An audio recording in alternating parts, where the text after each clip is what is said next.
السلام عليكم ورحمة الله تعالى وبركاته. مرحبا بكم في فيديو جديد على قناتكم ياسمين باتيس.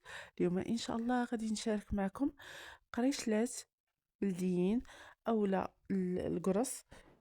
كيف كيعرفوه الناس كاملين، كيجي رائع وهائل، خفيف وما تشبعوش منه. غير جربوه على طريقتي وغادي ينجح معكم. تابعوا لا فيديو حتى الاخير باش تعرفوا على مكونات وصفة اليوم.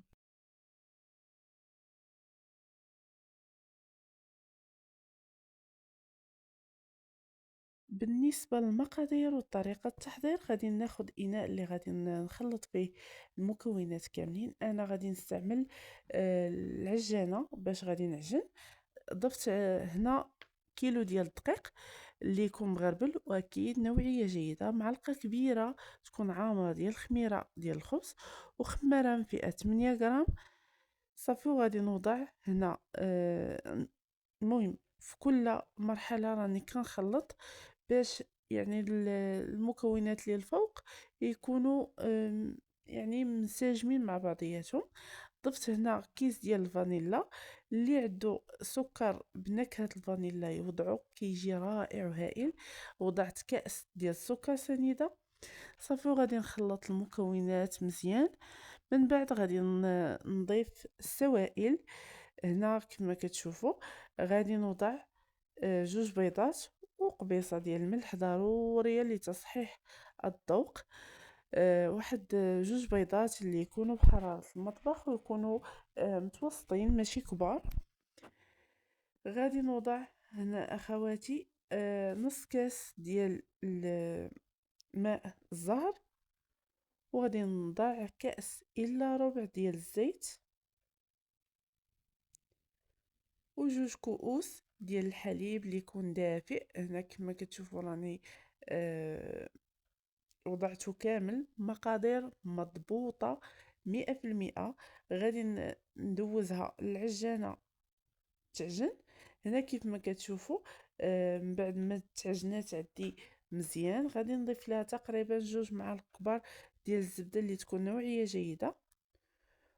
وهنا من بعد ما دخلت هذيك الزبده، شوفوا العجين كيفاش كتكون مطاطيه، كتلصق شويه في الايادي. المهم كتوضعوا شويه ديال الزيت في يديكم، وكتحاولوا انكم غير يعني تحيدوا الجوانب، يعني العجين اللي ملتصق شويه في الجوانب، بلا ما تضطروا انكم تحيدوا العجين كامله من الزلافه اللي هي تعجنات فيها. خليوها تخمر في نفس الزلافه.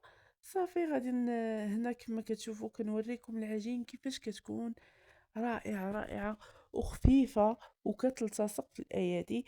المهم ضروري ان العجين تبقى كتلتصق في اليدين. المهم غادي نوضع عليها واحد البلاستيك غذائي ونخليها تختمر واحد المده ديال ساعه الا ربع. انا صراحه خليتها ساعه وربع، يعني خليتها تختمر على خاطرها. من بعد ما ضاعف لي الحجم ديال العجين، شوفوا كيفاش كيكون، يعني راه خليتها اختمرت على خاطرها، ما زربتهاش نهائيا في الخميره.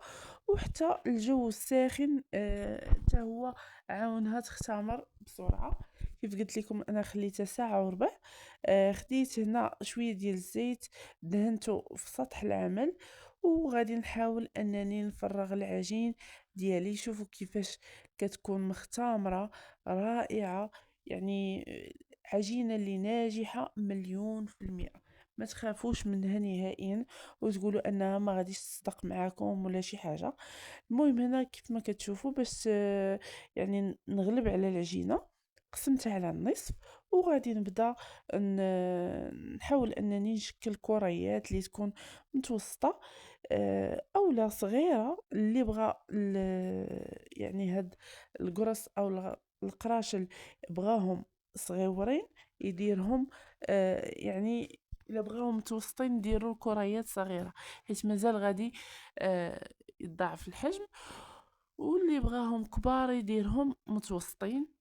صافي، هنا كما كتشوفوا كنحاول انني العجين نشكلها على شكل كريات متساويه ما بين يديا. الاستعانه اكيد بالزيت غير باش يعني ما يلتصقوش ليا في اليدين. كما كتشوفوا من بعد ما ساليت آه، الكريات ديالي شكلتهم على هذا الشكل، كنحاول انني نقرصهم واحد شويه. هنا ما تبقى لي من العجين درتهم على شكل بريوش، كيجيو رائعين وجاو خفاف ولذاذ لذاذ، يعني راه ما تشبعوش منهم غير جربوهم. وصراحه هاد القرص انا نقصت فيهم حاجه ما درتهاش، هي الزنجلان. يعني كيكون فيهم معلقه ديال الزنجلان وكندير معاهم معلقه ديال حبه حلاوه ومعلقه ديال النافع، ولكن مع الابن ديالي ما كيبغيهمش ما درتهمش. المهم هنا خليتهم شويه خمروا واحد المده ديال ربع ساعه. خديت هنا واحد شويه ديال الماء مع قهوه سريعه الذوبان وواحد صفر ديال البيض، طربتهم مع بعضياتهم مزيان، وغادي ندهن بهم هاد القراشل ديالي اولا القرص. ونحاول انني ندهن غير بشويه باش ما يهبطش ليا هاد القرص في الاختمار. في هاد الاثناء الفرن كيسخن على درجه عاليه. ملي ندخلهم يعني بحال ندير الكيكه، حيت عندي فران ديال الغاز، غادي نزينهم النصف غادي نزينو باللوز كونكاسي والنصف الاخر غادي نديرو باللوز بالزنجلان عفوا. كما قلت لكم الام ديالي ما كيبغيش الزنجلان، ما كيبغيش داك النافع، يعني تعمدت انني ندير النصف بالزنجلان والنصف باللوز كونكاسي. وانتوما والاختيار ديالكم زينوا باش ما بغيتوش كاع ديروا هادشي كامل، دهنوهم ودخلوهم الفران راه كيجيو خطيرين ورائعين.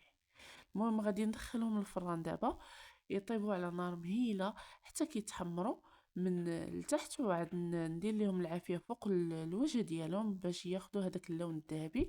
ونتلاقاو مع الشكل النهائي ديالهم. ما تمشيو فين.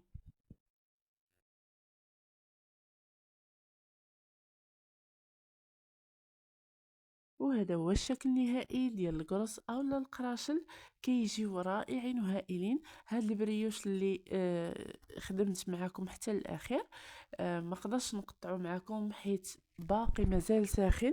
هنا كيف ما كتشوفوا القرص ديالي رائع، وغادي نحل معاكم واحد الوحيده باش تشوفوا انه خفيف من الداخل. وكيف ديما ما تنساونيش بلايكاتكم وتعليقكم الى عجبتكم وصفه اليوم.